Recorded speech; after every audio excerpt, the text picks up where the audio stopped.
The graph shows a trip taken by a car where t is the time in hours and y is the distance in miles from Phoenix.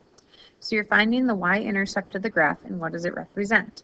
So here's x going across, I'm doing time in hours, and this is the distance in miles.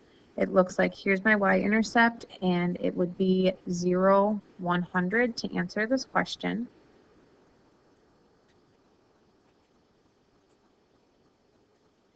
And then it looks like you are, if you're not starting at 0, that would mean that you are 100 miles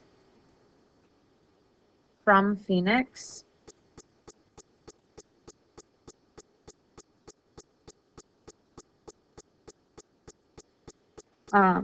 When you start.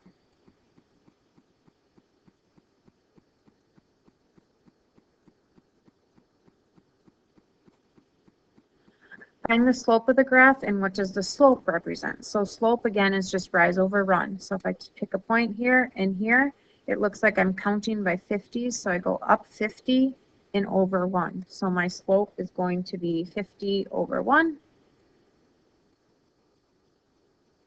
And what does that represent? That means that my car trip, I am going 50 miles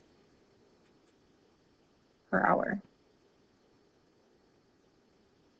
Well, how long does my trip last? So look at where our line actually ends here. It doesn't have any arrows going through it. So if I go down here, if I'm talking about time, how long did the trip last? It lasted 6 hours.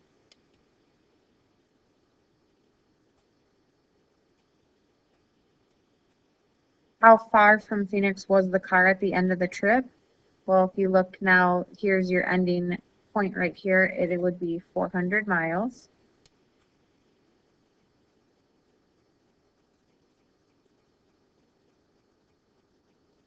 And last, write an equation that represents the graph. To write an equation, I need y equals mx plus b.